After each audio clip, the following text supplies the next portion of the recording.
Et bonjour, soyez les bienvenus sur le plateau de C'est le Sud. Alors aujourd'hui, nous allons vous présenter une belle aventure collective qui est en train de prendre forme dans les quartiers nord de Marseille. Du côté de Sainte-Marthe, plus précisément, il s'agit de l'épopée. Et pour en parler, j'ai le plaisir de recevoir sur ce plateau Pierre-François Duwatt. Bonjour. Bonjour. Et bienvenue. Merci. Alors vous êtes le directeur de cette structure qui, en résumé, est un village d'innovation et de l'inclusion. Vous allez nous expliquer tout ça dans un petit instant. Je vous présente nos deux collègues, copines habituées du jour. À commencer par Marianne. Comment ça va, Marianne? Bonjour Alexandra, ça va très bien. Bon, la Saint-Valentin approche, plus que quelques jours, c'est ce week-end. Alors si nos téléspectateurs ou tristes n'ont pas encore d'idées de cadeaux, eh bien peut-être qu'ils peuvent faire travailler leur imagination et surtout leurs 10 doigts pour créer leurs cadeaux eux-mêmes. Et vous avez travaillé sur la question, Marianne. Oui, en fait, c'était plein de petites idées simples à mettre en œuvre. Alors, soit effectivement vous, en tant que couple, mais on va peut-être aussi inclure les enfants, tout simplement, parce que l'amour, c'est une fête pour toute la famille, en fait, au final. Mais vous avez raison, bien sûr. Alors, on va faire ça et on attend tout à l'heure de voir avec vous ce qu'on peut mettre en place, justement. Et puis, Catherine Fructus, fidèle au poste, comme chaque jeudi. Bonjour, Catherine. Tout va bien? Bonjour, Alex. Bonjour à tous. Ravie de vous retrouver. Alors, on va parler avec vous. Moi aussi, hein. Ah, merci. D'eucalyptus. Il paraît que tout est bon dans l'eucalyptus? Alors, tout est bon dans l'eucalyptus. Moi, j'ai une petite passion pour l'eucalyptus parce qu'il fait rien que du bon bien. Et il est utile partout dans la maison et c'est un arbre magique.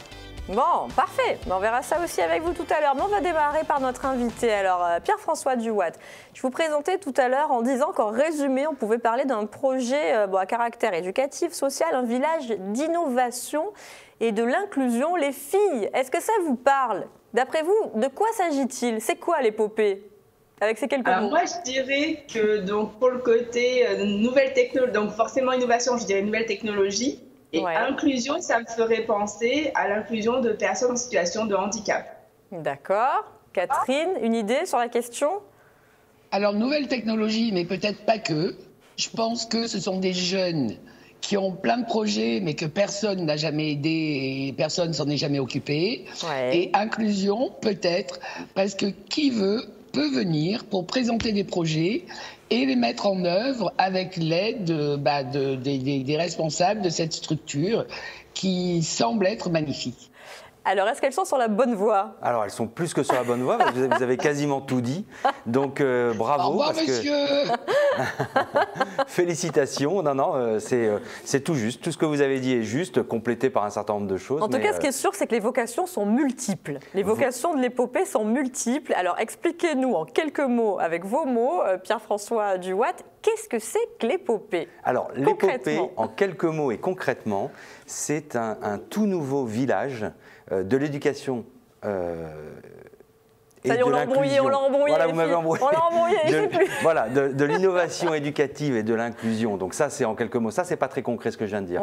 Très concrètement, c'est un village sur lequel on va retrouver un écosystème qu'on ne retrouve absolument nulle part ailleurs. Alors là, on voit en image, c'est sur le site, ancien site de Ricard à Sainte-Marthe. Donc c'est un site immense qui fait plus de 1000 m². 9000 m². 9000 m², oh là là. Donc avec votre structure, l'épopée, vous parliez de formation à l'instant. Donc l'idée, c'est quoi? C'est de proposer des formations à quel type de public? Puisque Marianne nous parlait de public peut-être handicapé, Catherine nous disait un public de jeunes, en difficulté peut-être. Est-ce que c'est le cas? Quand on parle d'inclusion, et elle avait tout à fait raison, on parle de tous les publics. Aussi bien le public handicapé, le public jeune, le public un peu plus âgé, le public jeune adulte, on accueille absolument tous les publics. Aussi bien des gens des quartiers de Sainte-Marthe, mais Marseille, Aix, Aubagne. On est dans les quartiers nord, certes, mais on est au plein cœur de la métropole. Et c'est vraiment ce dont on a envie de communiquer, c'est que c'est un site qui va être ouvert à tous. Une grande partie qui va être dédiée à la formation. Alors, quel type de formation? Formation beaucoup tournée vers les métiers de l'animation. Aujourd'hui, le rêve de certains nombres de gens, c'est de se dire qu'on va faire une carrière dans l'animation. animation. Et aujourd'hui, l'animation a ce défaut d'être connotée job d'été. Donc animation auprès des enfants, par exemple, hein, c'est ça? Enfants, adultes. Centre aéré, c'est des choses comme ça. Hein, centre aéré, village vacances, enfin, on peut ouvrir à toutes les formations. Ouais. La différence, c'est qu'on va proposer des formations qui sont diplômantes, soit les BPGEPS pour l'animation sportive, soit d'autres diplômes de ce type-là, en contrat de professionnalisation, contrat d'alternance. Qui peut prétendre à ces formations? Est-ce que ce sont des jeunes, des personnes en difficulté, des gens en reconversion professionnelle ou vraiment tout type de public une fois de plus? Une fois de plus, tout type de public. Des jeunes adultes, de la reconversion professionnelle, effectivement, on va en avoir de plus en plus à mon avis. Et donc on leur apprend les métiers de l'animation, on les met sur un contrat de professionnalisation et surtout on répond à leur rêve qui est de dire je vais devenir animateur, mais pas comme un job d'été. Je vais devenir animateur professionnel, je vais rester animateur. Oui, un vrai métier. Un vrai métier. En définitive. Qui a été mon premier métier d'ailleurs. Et oui, parce que vous venez de l'animation, donc pour un grand groupe, vous avez commencé par là, donc j'imagine que vous avez à cœur aussi de pouvoir transmettre ce beau métier dans l'animation, justement, qui est un métier de partage. Métier de partage, métier d'empathie et métier qui m'a amené là où je suis aujourd'hui, indéniablement.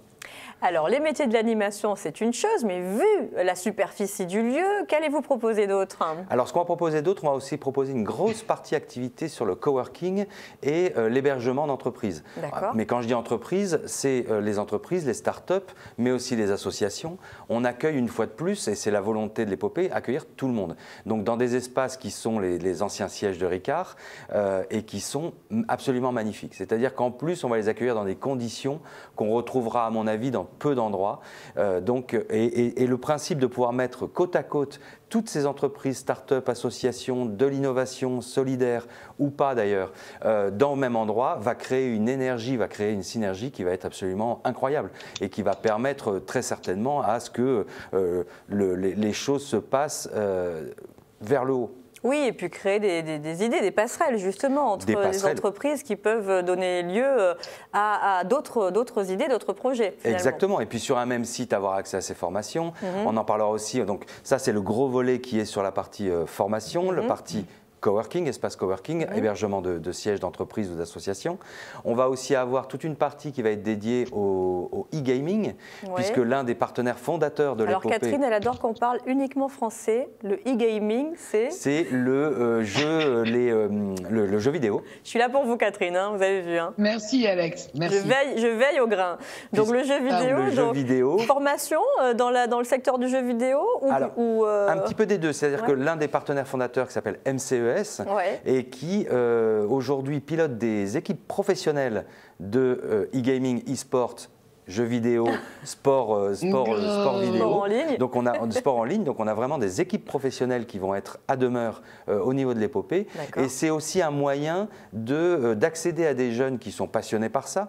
Et c'est donc du coup un moyen de les faire venir à l'épopée via ce biais-là. Et de leur proposer autre chose peut-être. De leur proposer soit autre chose, mais en tout cas c'est la grande force et je trouve ça incroyable chez MCES, c'est aussi du coup de les capter et aussi peut-être de les prévenir sur les risques que peuvent encourir les gens qui passent trop de temps devant les écrans et de les accompagner pour soit se professionnaliser, soit en tout cas gérer beaucoup mieux les choses. Donc ça, c'est l'un des deuxièmes fondateurs. Vous êtes un incubateur de talent.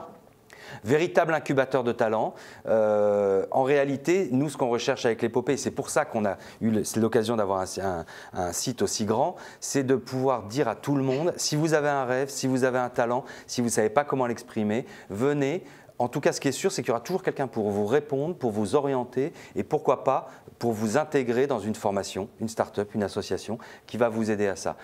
Mais justement, alors Pierre-François Duvoit, ça se passe comment? Quand on arrive sur le site de l'épopée, est-ce qu'il y a un accueil où on peut être orienté, où on peut exposer justement ses besoins, ses envies, donner son profil? Comment ça va se passer la mise en relation justement avec ce public qui est en demande? Alors la mise en relation, elle se fera beaucoup via les réseaux, réseaux sociaux. On va être présent sur la totalité des réseaux sociaux, via une adresse mail, mais sur site, il y aura toujours un accueil. Il y aura toujours quelqu'un qui pourra répondre aux questions.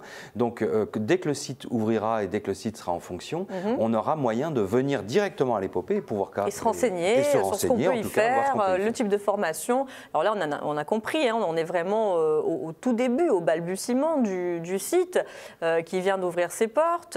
D'ici quelques mois, quelques semaines, vous espérez accueillir de plus en plus de structures. On a évoqué aussi le domaine de la restauration. Donc, il y aura un restaurant sur place quand on pourra de nouveau aller au restaurant, on l'espère. Et puis, vous pensez proposer des formations dans ce domaine-là? Alors, la partie restauration, on a trouvé un partenaire qui est absolument extraordinaire, qui s'appelle Meet My Mama, qui pour l'instant n'est qu'à Paris. Et leur concept est de sourcer dans les quartiers, et là on parle de quartiers à proximité immédiate, de sourcer les mamans qui sont des cuisinières hors pair, parfois même meilleures que certains chefs, et de les amener à l'épopée pour leur proposer une formation diplômante professionnalisante pour devenir traiteurs. Donc avec un accompagnement, même d'un point de vue juridique, pour créer leur structure. Absolument. D'accord. La totalité de A à Z, une formation complète qui peut les amener à devenir traiteurs. Le concept est génial et il est doublement génial sur Marseille, puisque nous allons ouvrir un restaurant qui va être accessible au public. Donc tenu par ces mamans? Qui seront tenus par ces mamans. Donc demain, vous avez envie de venir avec vos enfants. C'est vrai que j'avais vu ça sur Paris, un reportage. Ça a l'air vachement sympa. Oui, on retrouve toutes les cuisines du monde, des saveurs extraordinaires. Et ça s'accompagne en plus d'une animation globale puisqu'on va ouvrir le village. Il faut savoir que le Sainte-Marthe, c'est le siège de Ricard. Ça fait 40 ans que les gens passent devant sans trop savoir ce qui s'y passe derrière. Puisque c'était fermé jusqu'à maintenant. C'était un site privé jusqu'à présent. Donc nous, on va enlever les voitures, on va interdire aux voitures de se garer à l'intérieur. On va créer une aire de jeu qui va être une aire de jeu inclusive. Là, une fois de plus, quand on dit inclusive, accessible aux personnes à handicap ou des choses, ou toute personne qui voudra y accéder. Et donc, aujourd'hui, vous voulez amener vos enfants, passer un bon moment avec eux, qui s'amusent et en même temps aller au restaurant, à part certains fast-food, vous n'avez pas d'autres solutions. Bien sûr. Et puis à terme, une offre culturelle. Et demain, vous viendrez avec vos enfants en famille, vous dînerez ou déjeunerez dans un endroit qui sera super parce que préparer des plats préparés par des mamans, donc très bonne qualité, mais avec une aire de jeu, avec des animations. On va ouvrir largement le village à la culture, avec des performances, avec des groupes musicaux, avec toutes sortes de choses dans le village. Il se passera toujours quelque chose à l'épopée et c'est notre souhait aussi, c'est de rendre ce lieu accessible au public, ne serait-ce que pour se promener, ne serait-ce que pour passer un bon moment. Bon, génial. Ça va les filles, vous avez tout compris? Oui, super. Et alors moi, j'ajoute qu'on en profite aussi pour aller juste à côté à la ferme pédagogique de la Tour du Pin. Ah oui, tant qu'à faire. Bien sûr. Merci beaucoup Pierre-François Duwatt. En tout cas, on retrouve toutes les infos sur le site de l'épopée, épopée-village.com. Voilà, vous suivrez l'évolution en temps réel. Vous restez avec nous, on va parler de la fête des amoureux. C'est ce dimanche, la Saint-Valentin. Alors, Marianne le soulignait très joliment, c'est pas que la fête des amoureux adultes, on peut aussi y convier les enfants puisqu'on les aime tant. Et on peut faire des petits cadeaux par soi-même, avec nos petites mains, voilà, tout simplement, Marianne. Des petites attentions, en fait, tout simplement. Alors, première petite attention, quelque chose peut-être auquel vous n'avez pas forcément pensé, mais qui peut être amusant, notamment aussi à faire avec les enfants, c'est simplement, alors ça va vous demander après un petit peu de nettoyage, mais bon, comme on dit, on ne fait pas d'omelette sans casser les œufs. Donc, vous allez prendre un petit bâton de rouge à lèvres et écrire sur le miroir de la salle de bain, par exemple, ou un autre miroir. Ça, il vaut mieux le faire sans les enfants, parce que si l'enfant attrape le bâton de rouge à lèvres, à mon avis, on est mal barré. Il ne va pas vouloir le lâcher, il va y en avoir partout. Ok, un petit message. Voilà, bon, c'est le risque, peut-être quelques dérapages. Mais voilà, la petite surprise qu'on peut faire peut-être le soir avant que tout le monde soit couché. Et une fois que le papa ou la maman est allé faire sa dernière petite brin de toilette, hop, on fait un petit mot. Et puis c'est avec la belle petite surprise le matin en se réveillant. C'est quand même agréable. Ça peut être sympa, c'est vrai. Vous en pensez moi, je trouve que c'est une très bonne idée. Je note. C'est une bonne idée, voilà. Oui, c'est vrai, on le fait en cachette, donc pour le lendemain matin. Donc, il faut le faire samedi soir, alors. Notez. Voilà. C'est ça, un petit peu d'anticipation. Alors, deuxième aussi astuce dans l'idée des petits mots doux, simple aussi à mettre en œuvre, les fameux post-it. Donc, là, deux solutions, soit effectivement vous en mettez juste pareil au petit matin, ça peut être sur la table de chevet par exemple. Oui, là on évite les messages du style vide le lave-vaisselle, lance la machine à laver, range tes chaussettes, on varie un petit peu, on met des post-it un peu plus sympathiques. Voilà, donc là c'est plutôt les petits mots doux. Donc là encore une fois, soit on peut faire participer ses enfants en écrivant un petit mot doux demandant aux enfants selon leur âge d'écrire ou faire un petit dessin pour qu'est-ce que représente papa, l'amour, tout simplement un petit mot d'amour pour ses parents. Hein. Bah oui, c'est sympa, c'est sympa. Voilà, ou ne serait-ce qu'à partager pour le reste de la famille aussi, ça peut être aussi un petit mot doux à mettre au grand frère, à la petite sœur. Alors, soit vous en mettez qu'un ou deux, ça vous fait carrément une espèce de petits jeux dans la maison en les essaimant au fur et à mesure.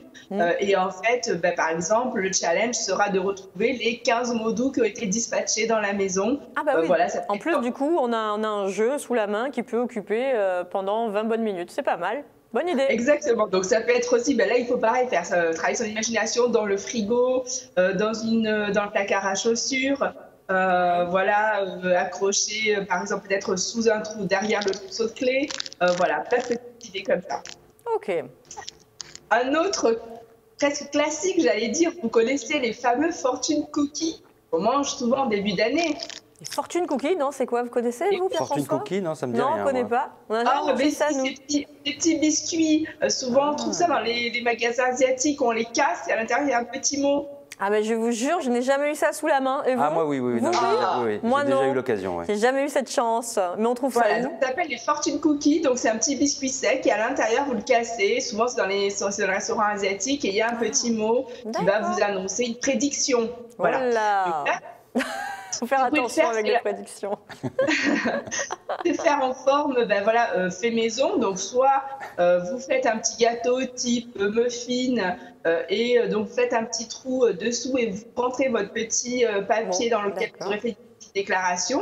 Ouais. Pour les plus inventifs, si vous avez par exemple une grossesse annoncée, pourquoi pas, ça peut être vraiment une façon originale d'annoncer l'arrivée d'un enfant. Tout simplement une déclaration d'amour.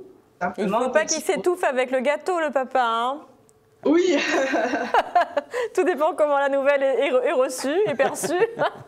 Alors après, ça peut être pourquoi pas aussi simplement... Je plaisante, bien sûr, Marianne. Ça peut être aussi dans un croissant, par exemple. Vous ouvrez en deux le petit croissant, vous mettez, vous mettez un papier un petit peu gros pour qu'effectivement... Ouais, c'est sympa. Pas avec. Bon, super. Il y avait aussi l'idée de la bague en diamant dans la coupe de champagne qu'on voit souvent dans les films. Oui, oui.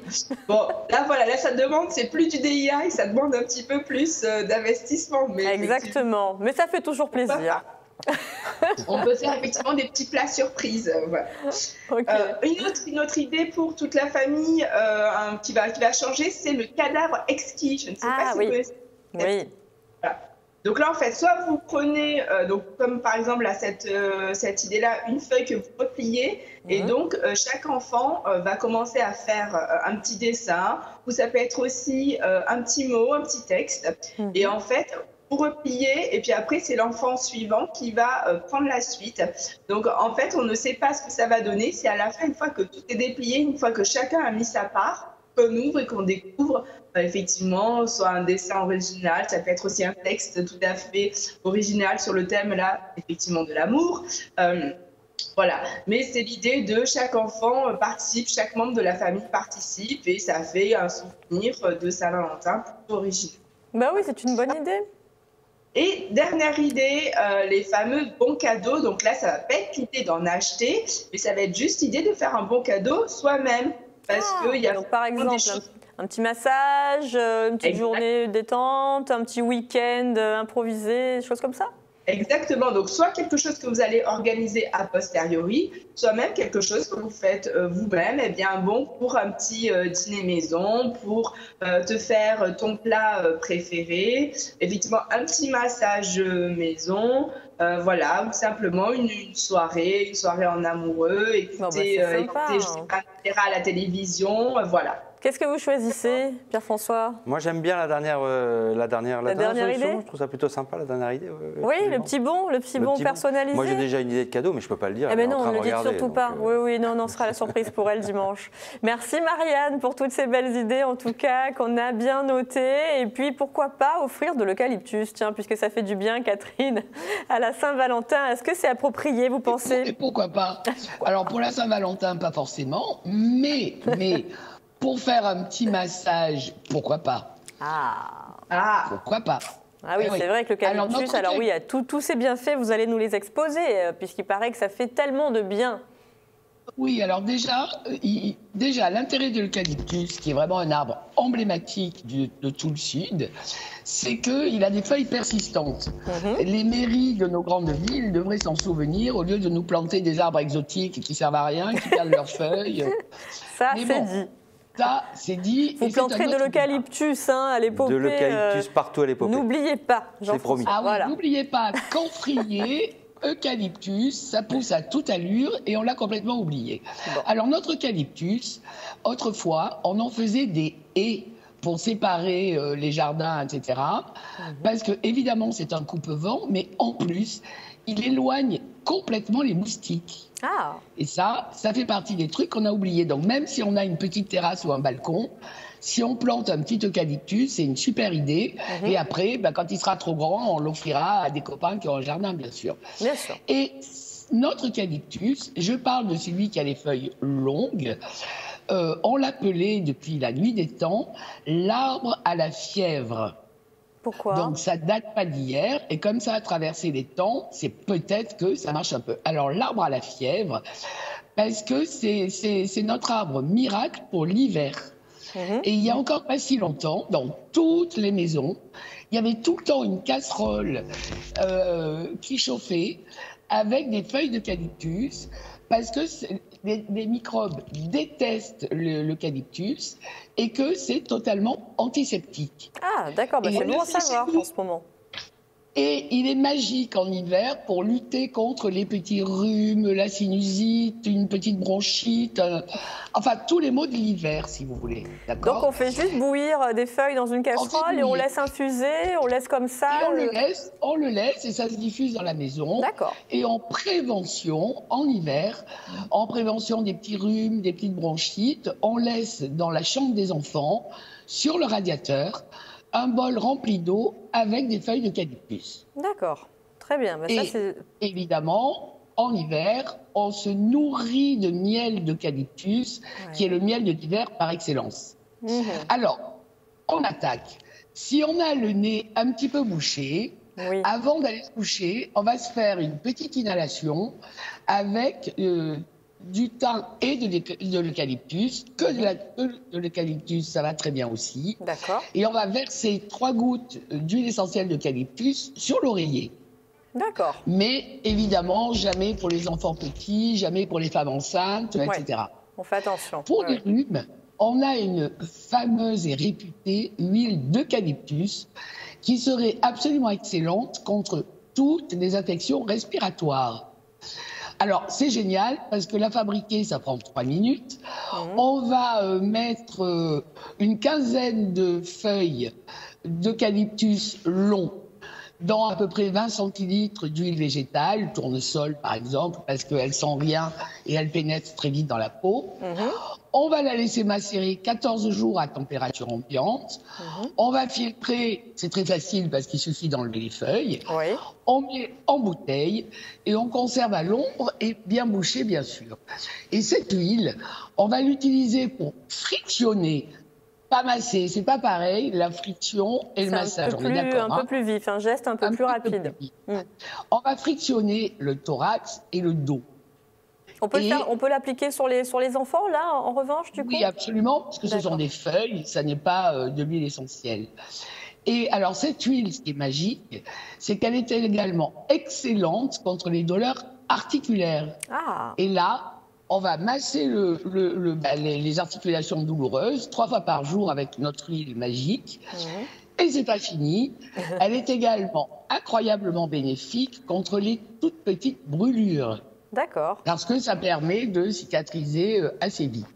Mais quand on l'a utilisé contre un rhume, on disait, je cite presque, pas tout à fait, mais presque, qu'on ne doit pas négliger de se gargariser ensuite avec de l'eau fraîche. Et au besoin, d'arroser la nuque avec de l'eau à 24 degrés. Et je vous garantis que cette méthode, elle a soigné de très nombreuses générations, vraiment. Mais de l'eau sur la nuque, de l'eau avec de l'eucalyptus ou non, de l'eau claire ? De l'eau fraîche. sur la nuque. Ensuite, contre les légers mal de gorge, on laisse infuser 10 minutes 4 ou 5 feuilles d'eucalyptus dans 10 centilitres d'eau bouillante. Et là, on va se rincer la bouche et se gargariser avec cette préparation filtrée et refroidie 2 à 3 fois par jour. Oh bah c'est pas mal, ça tient, surtout par les temps qui courent, on est tous enrhumés là, avec des extinctions de voix, donc ok. Alors pour Marianne, qui nous disait hors antenne qu'elle était un petit peu enrouée, alors là c'est super facile. On doit, je cite, prendre les vapeurs d'eucalyptus. C'est quand même vachement joli. C'est très alors joli. C'est exactement pareil qu'une inhalation, sauf qu'on va respirer par la bouche. Ok, d'accord. Bon, on a bien noté, Catherine, toutes vos astuces. Voilà. Merci mille fois. On retrouve la plupart de ces indications, de ces conseils dans les livres de Catherine qui s'affichent. Non, celui-là, non. Mais c'est autre chose. Non, c'est pas moi, ça. C'est pas lui, celui-là. C'est pas elle, c'est Jean-Pierre Casselli. Merci Catherine, on vous embrasse. Mais il est formidable, le bouquin de Jean-Pierre. Merci Catherine, merci Marianne, à la semaine prochaine. Bientôt. Merci beaucoup Jean-François, Pierre-François, mais oui, pourquoi Jean-François Pierre-François Juat, l'épopée sur le site internet. Merci d'avoir été avec nous. On se retrouve demain avec l'auteur Thomas Certilange qui a consacré un magnifique ouvrage à la vie d'Edmond Rostand. Ça s'appelle Les couleurs du panache, la recette de Carole, comme chaque vendredi, et puis les conseils du coach Grégory Mostacci. Voilà, d'ici là, portez-vous bien et à demain, on compte sur vous. Ciao, ciao.